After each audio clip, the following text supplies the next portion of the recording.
por gentileza, João capítulo 4, versos 43 a 54. Está escrito: passados 2 dias, partiu dali para a Galiléia, porque o mesmo Jesus testemunhou que um profeta não tem honras na sua própria terra. Assim, quando chegou a Galiléia, os galileus o receberam, porque viram todas as coisas que ele fizera em Jerusalém, por ocasião da festa, a qual eles também tinham comparecido.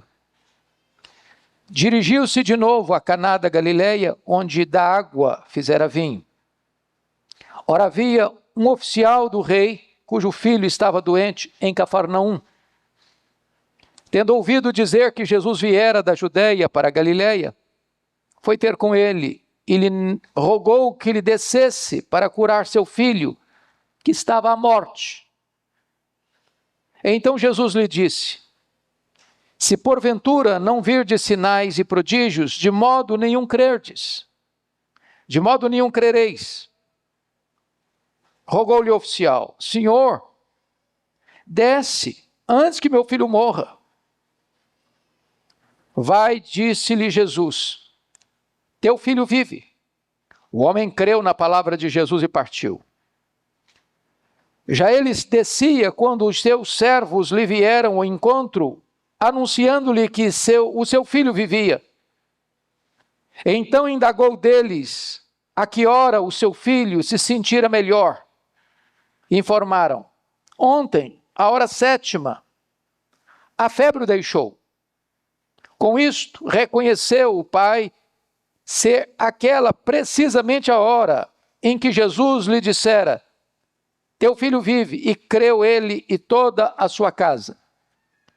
Foi este o segundo sinal que fez Jesus depois de vir da Judéia para a Galiléia. E eu queria pensar com vocês sobre o seguinte tema: Senhor, eu preciso de um milagre. O contexto desta passagem mostra para nós Jesus atravessando a província de Samaria, território hostil e perigoso. E diz a Escritura que, depois daquela extraordinária experiência de Jesus conversar com a mulher samaritana, seguindo passos bem distintos para ganhar o seu coração, sua atenção, aquela mulher creu em Jesus. E diz o verso 39 deste capítulo 4 de João, que muitos creram em Jesus por causa do testemunho da samaritana. Mas diz o verso 41 que muitos outros creram em Jesus por causa das próprias palavras proferidas por Jesus. Após isso, depois de um resultado tão otimista em território meio gentílico, meio judaico, porque os samaritanos eram um povo híbrido, Jesus retorna para sua cidade de Nazaré, onde crescera, onde era carpinteiro por tantos anos. E a Bíblia diz que ali em Nazaré, Jesus não realizou muitos milagres por causa da incredulidade deles. E aqui chama atenção, à guisa de introdução, para 3 fatos. Primeiro, acostumar-se com o mensageiro e não atentar para a grandeza da mensagem é um perigo. Os nazarenos olhavam para Jesus como filho de Maria, como filho de José, como homem que cresceu entre eles, como carpinteiro. Estavam familiarizados demais com ele, acostumados demais em vê-lo todo dia. E este costume, esta familiaridade com Jesus, levou-os a pensar que ele era apenas um ser como eles, tão comum quanto eles. E eles não tinham olhos abertos para ver que Jesus era o Messias, era o Filho de Deus, era o Salvador do mundo. E por causa da incredulidade deles, Jesus ali não fez muitos milagres. Irmãos amados, a familiaridade com o sagrado, o fato de você vir à igreja domingo após domingo, de você ler a sua Bíblia dia após dia, pode levar você a um perigo de familiarizar-se tanto com o sagrado que de repente você faz isso mecanicamente. De longe eu estou sugerindo que você não deva ler a Bíblia todo dia, que você não deva vir à igreja com assiduidade. Ao contrário. Mas cuidado para que você, ao estar diante do sagrado, não deixe que isso, meu amado irmão, tire de você a expectativa das ações soberanas de Deus na sua vida e na sua família. Segundo lugar, as pessoas querem ver milagres sem compromisso com o Deus das maravilhas. Olha comigo o verso 45. Assim, quando chegou a Galileia, os galileus o receberam, porque viram todas as coisas que ele fizera em Jerusalém, por ocasião da festa, a qual eles também tinham comparecido. Se você perceber o relato de João 3, está escrito, antes do capítulo de João 3, aquela experiência de Nicodemos, no capítulo 2, verso 22 a 25, o seguinte: estando Jesus em Jerusalém durante a festa da Páscoa, muitos, vendo os sinais que ele fazia, creram no seu nome. Mas o próprio Jesus não se confiava a eles, porque os conhecia todos. E não precisava de que alguém lhe desse testemunho a respeito do homem, porque ele mesmo sabia o que era a natureza humana. Em outras palavras, tem muita gente que procura Jesus, que vai ao encontro de Jesus, não porque está interessado em ouvi-lo e em recebê-lo como salvador pessoal, mas é apenas em oferir vantagens imediatas, receber um milagre, ou ver um milagre. Nós cremos em milagre. Nós pregamos sobre milagres. Nós oramos por milagres. Mas o milagre não é o evangelho. Não é um milagre que tem o poder de abrir o nosso coração para a fé salvadora. Muitos creram em Jesus ao ver os seus milagres, mas Jesus diz: essa fé é apenas uma fé temporal, é uma fé passageira, é uma fé apenas para as coisas do aqui e do agora. Não era uma fé salvadora.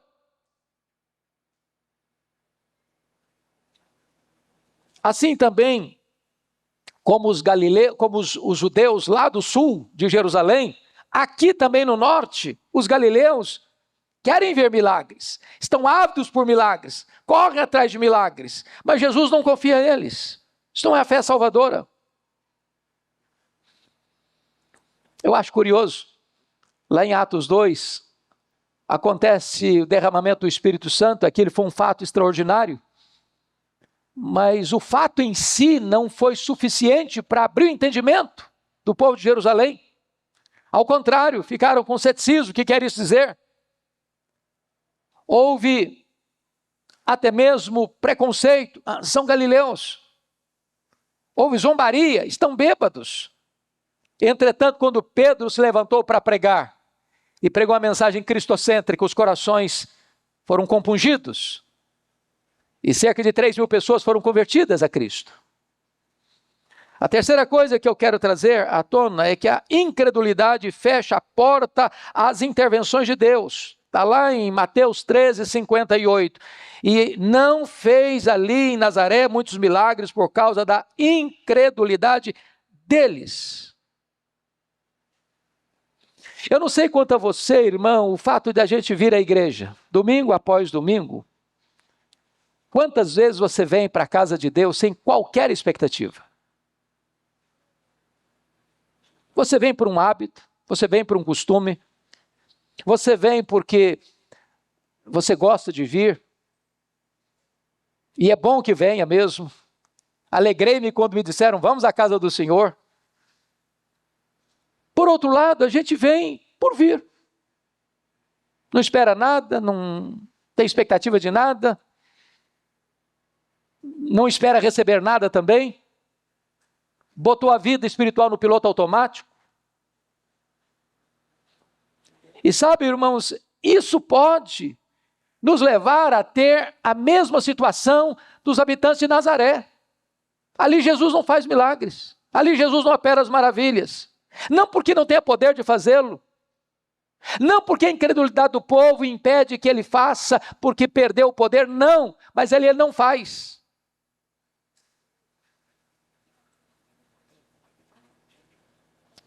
E é nessa conjuntura que então Jesus larga a cidade de Nazaré, desce mais um pouco para Caná da Galileia. Se você olhar no mapa de Israel, Nazaré está mais em cima, no norte.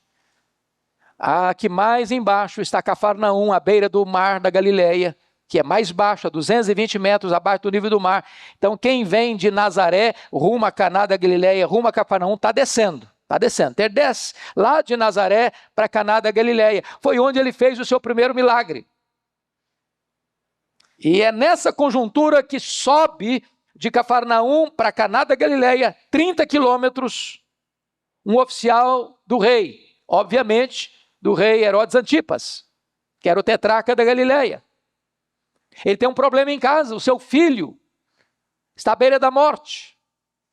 E ele sobe para rogar a Jesus para descer com ele, para curar o seu filho. E aqui nós aprendemos algumas lições desse episódio. Primeira lição. A posição social não é segurança contra as tragédias da vida. Eu acho que essa pandemia, mais do que nunca, provou isso. Há determinadas enfermidades que as pessoas que têm mais posses, têm mais dinheiro, têm mais recursos, têm condições de buscar um tratamento mais adequado. Mas na pandemia aí, gente rica, muito rica, morreu tanto quanto gente carente financeiramente. Sabe por quê? Porque posição social, dinheiro, cargo, hierarquia, posição elevada na sociedade, não blinda você. Não protege você. Semana passada, morreu o banqueiro mais rico do Brasil. Considerado um dos homens mais ricos do mundo, na área bancária era o mais rico do mundo. O senhor Safra. Morre o rico, morre o pobre. Morre o velho, morre o jovem. Posição social não protege, dinheiro não protege, prestígio não protege. E esse texto está nos mostrando isso. A posição que um homem ocupa no extrato social não é segurança contra as tragédias da vida. O dinheiro pode comprar para você um bom plano de saúde, mas não pode lhe dar saúde. Pode comprar uma casa bonita, mas não dá um lar. Pode conseguir para você bajuladores, mas não amigos verdadeiros.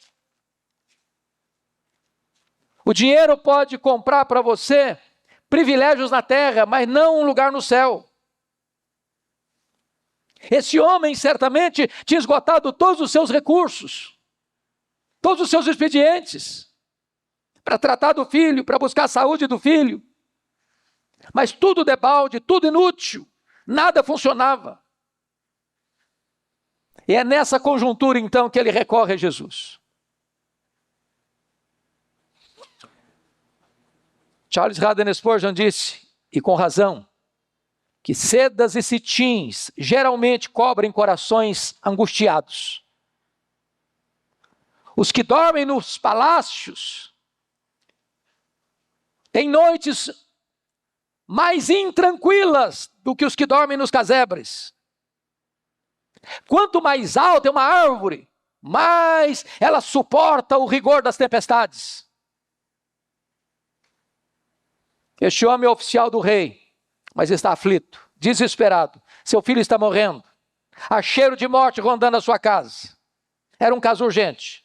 Nem dinheiro, nem amigos, nem posição social puderam lhe ajudar. Mas é uma segunda coisa que esse texto nos mostra. A idade não é segurança contra a enfermidade. Quem está doente aqui não é avô, não é o pai desse oficial, não é o avô desse oficial, nem é o mesmo oficial, é o filho dele.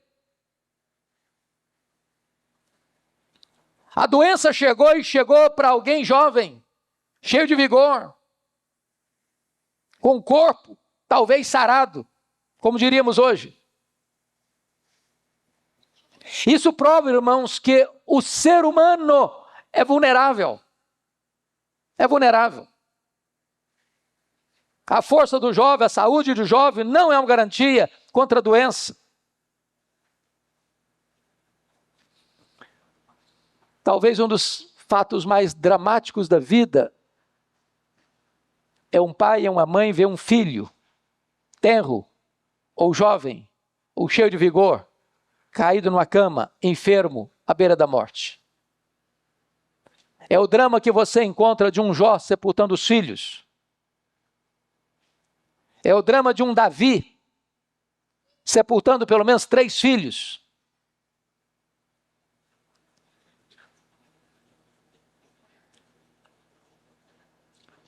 Me permita, Luiz Egídio, me citar você. Eu tive um relacionamento muito estreito com o seu querido pai. Para mim, um dos homens mais distintos que eu tive o privilégio de conviver, Dr. Adelson Cunha. Foi secretário de saúde do Estado do Espírito Santo. Gostava muito de ir lá na sua casa para bater papo com seu pai, longas conversas. Um dos homens mais polidos que eu conheci.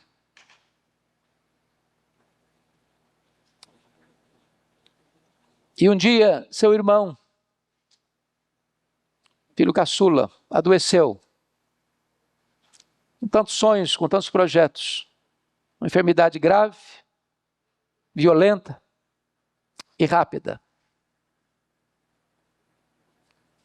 Seu irmão veio a óbito. E eu nunca me esqueci do que o seu pai me disse no funeral do seu irmão.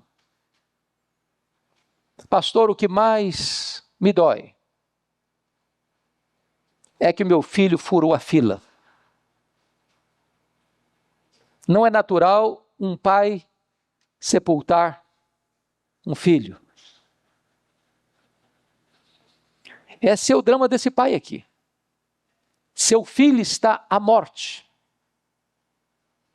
E nenhum pai tem um coração tranquilo, sereno, se o filho está à morte. A idade não é segurança contra a idade.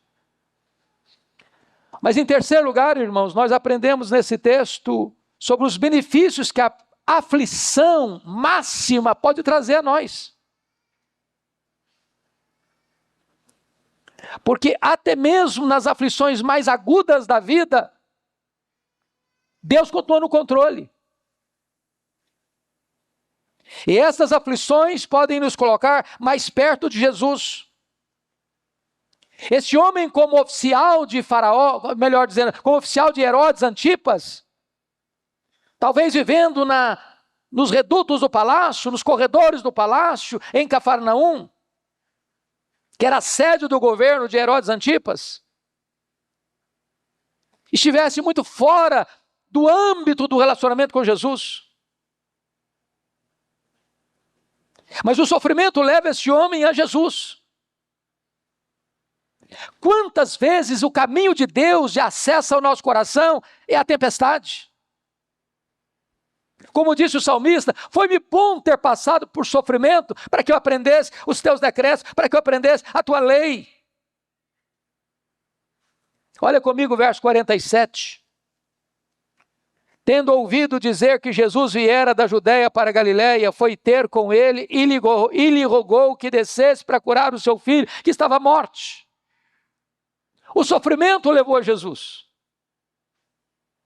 E a Escritura diz que Jesus fez 2 milagres em Caná. O primeiro deles, transformando água em vinho, a pedido de uma mulher, aliás, sua mãe. O segundo milagre em Caná, a pedido de um pai. Um para trazer alegria no casamento, outro para evitar a dor do luto.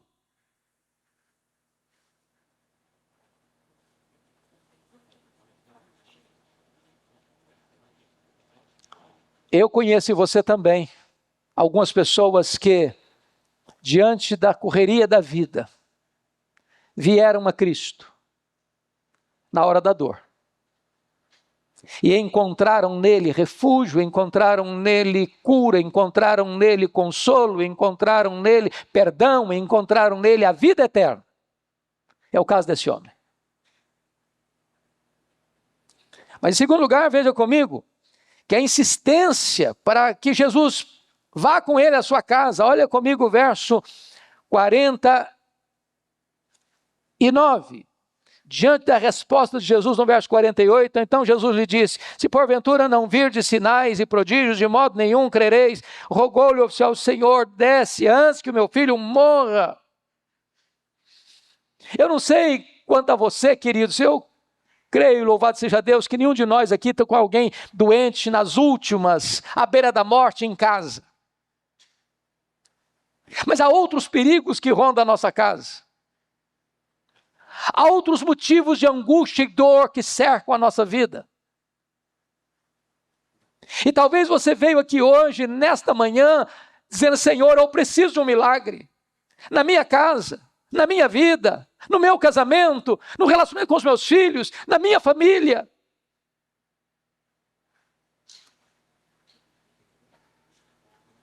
E a palavra que eu quero deixar com você hoje é esta: não desanime.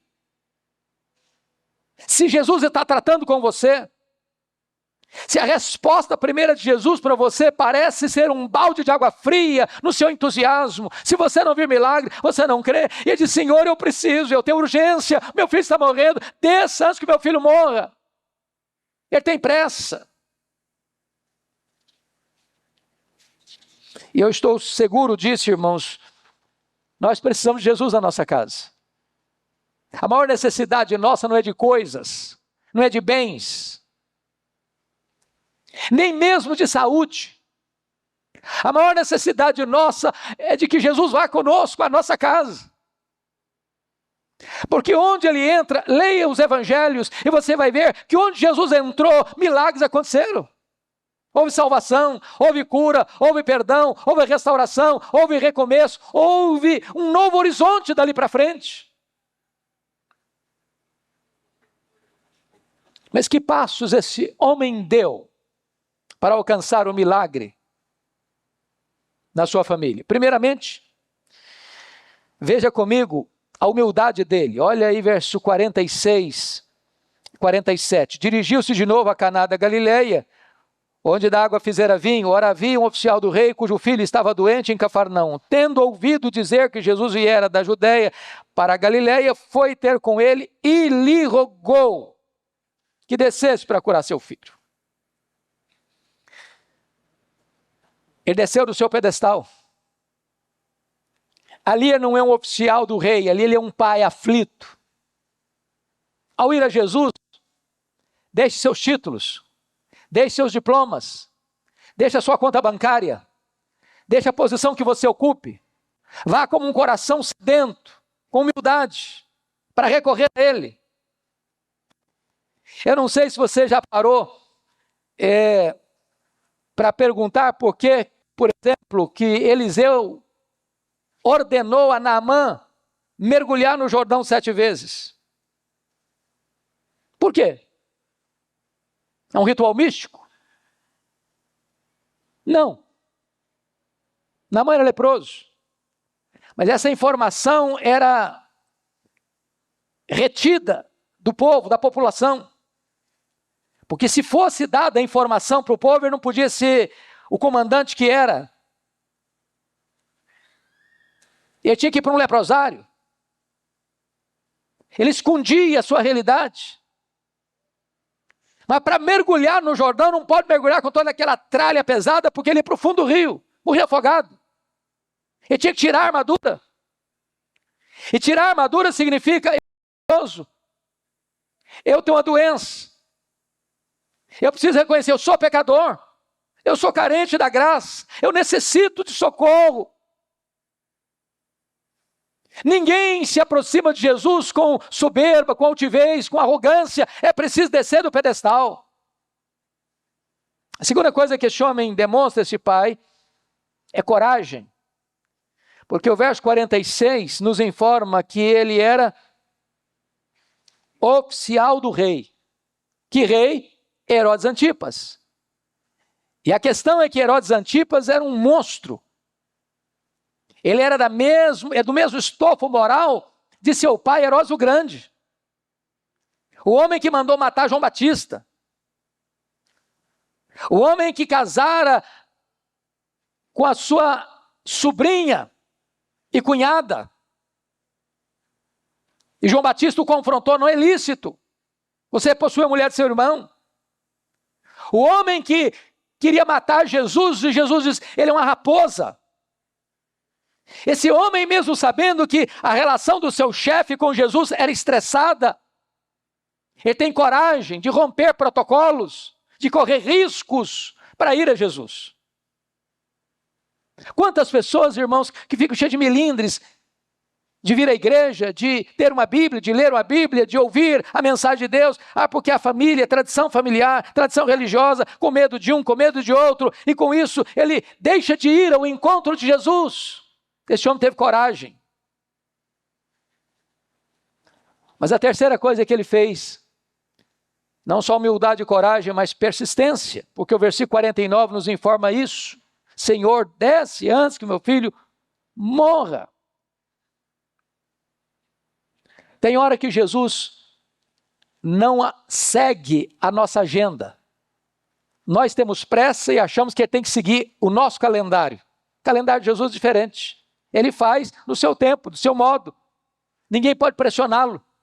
Ninguém pode botá-lo contra a parede. Ele tem seu tempo certo de agir. Mas a ideia é, se ele parece que está demorando, é porque ele está trabalhando na gente. Então persevere. Persevere. Não desista. Não jogue a toalha. Prossiga. Ore mais, jejue mais, chore mais, clame mais, humilhe-se mais. Perseverança. Foi a forma que Jesus lidou, por exemplo, com a mulher cananeia. Ela roga pela filha. Senhor, tem misericórdia de mim. A minha filha está horrivelmente endemoniada. E Jesus não responde. Os discípulos, Senhor, responde essa mulher. Trata logo do problema dessa mulher. Despede essa mulher. Eu não fui enviado, senão as ovelhas perdidas da casa de Israel. Não é bom tirar o pão dos filhos e lançá-lo aos cachorrinhos? Senhor, eu me contento com as migalhas que caem das mesas. E diz, mulher, grande a tua fé, seja feito conforme a tua fé. E a filha dela ficou liberta e curada. Às vezes a gente enfrenta uma dificuldade e desiste. Às vezes a gente enfrenta uma dificuldade e vira as costas. Às vezes a gente enfrenta uma dificuldade e começa a praguejar. Em nome de Jesus, persevere até você ver os milagres de Deus na sua casa, na sua família.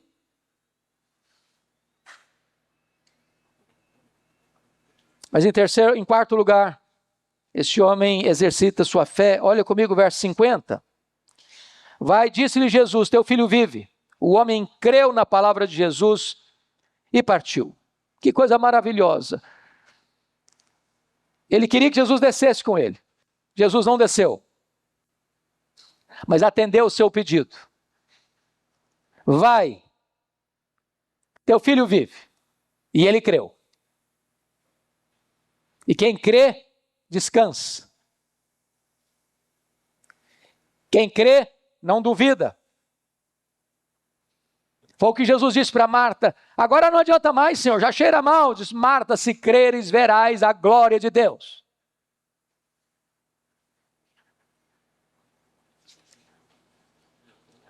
Irmãos amados, quarto lugar, nós aprendemos que a palavra de Cristo é tão boa e eficaz quanto a presença de Cristo. Alguém pergunta assim, mas pastor, eu acho que as pessoas que conviveram com Jesus foram muito mais privilegiadas do que nós, porque eles viram Jesus, eles tocaram em Jesus. Mas você e eu vivemos 2000 anos depois de Jesus.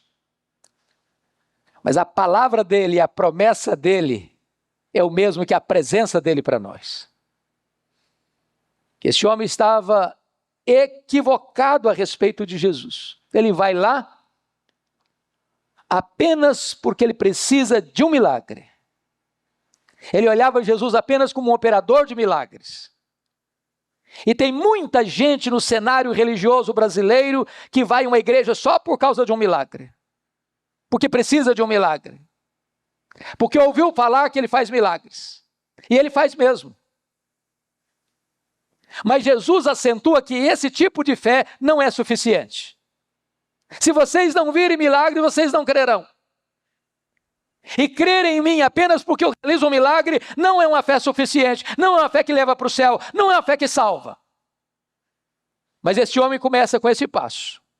E ele então comete 2 erros aqui. Primeiro, o erro que Jesus tinha que ir a Cafarnaum para salvar seu filho. Jesus prova que não precisa ir a Cafarnaum para salvar o filho dele. Jesus pode salvar à distância.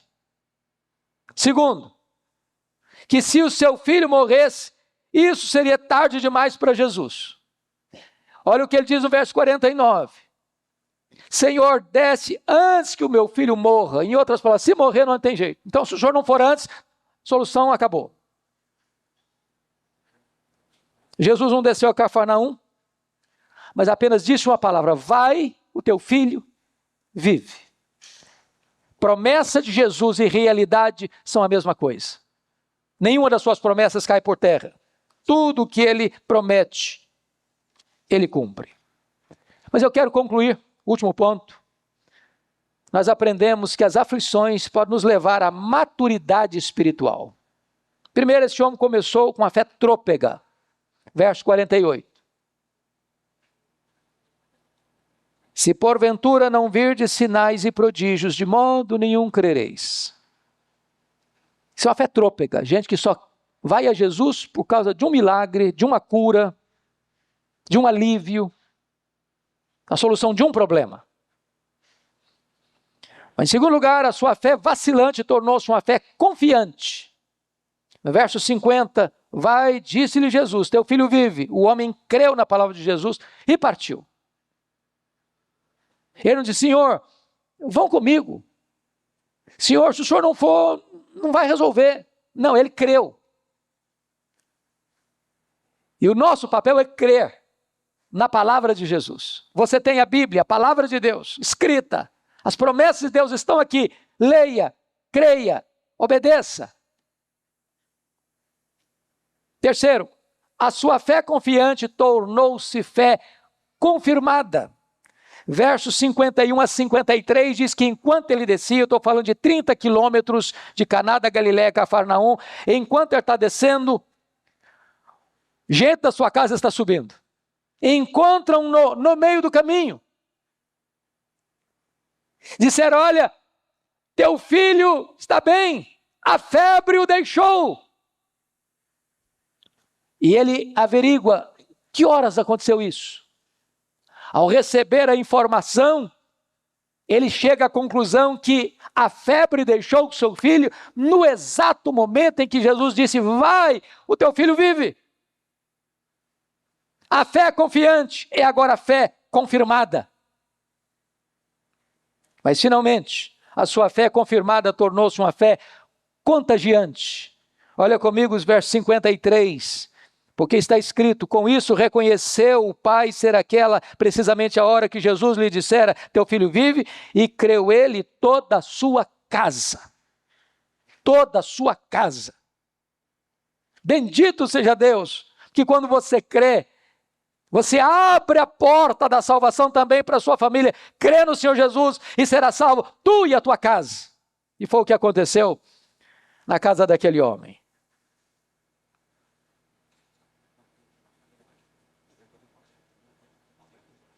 Eu quero concluir dizendo que Jesus entrou naquela casa, naquela família, pela porta da dor.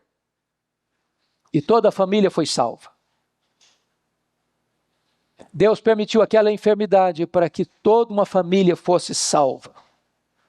Em outras palavras, Deus transformou tragédias em bênçãos. Problemas temporais em bênçãos eternas. Doença física em cura espiritual. Cheiro de morte em aroma de vida eterna. Primeiro milagre, Jesus atende uma mulher em Caná. Segundo milagre, ele atende um homem. No primeiro milagre, ele atende uma mãe, a sua mãe. No segundo milagre, ele atende um pai. Em ambos os milagres, trazendo alegria e vida para a família. Jesus ama a família. Ele prioriza a família. E eu quero encorajar você e as pessoas que nos acompanham para nós colocarmos a nossa família aos pés do Senhor Jesus. Para nós orarmos pelos nossos filhos. Perigos rondam a nossa casa. Ameaças sutis ou declaradas rondam a nossa família. E nós precisamos buscar o Senhor em favor da nossa família. Ele é o mesmo. Tem o mesmo poder. E se você hoje colocar a sua casa, a sua vida, a sua família, os seus filhos nas mãos de Jesus, você pode voltar em paz para sua casa. Porque Ele tem poder para curar o doente. Ele tem poder para salvar o perdido. Ele tem poder para restaurar a família. Senhor, eu preciso de um milagre. Curva sua fronte, por gentileza, e vamos orar.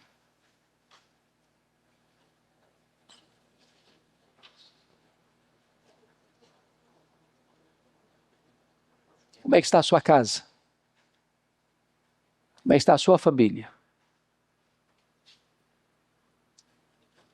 Que milagre hoje você precisa dentro da sua casa?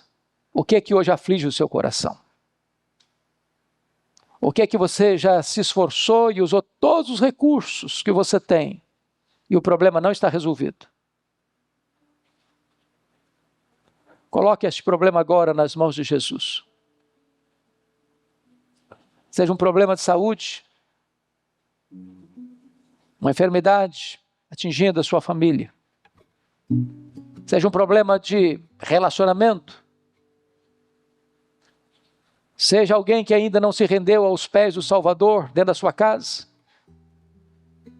O que você precisa? Coloque este problema aos pés do Senhor Jesus. Creia na sua palavra. Aproprie-se das suas promessas.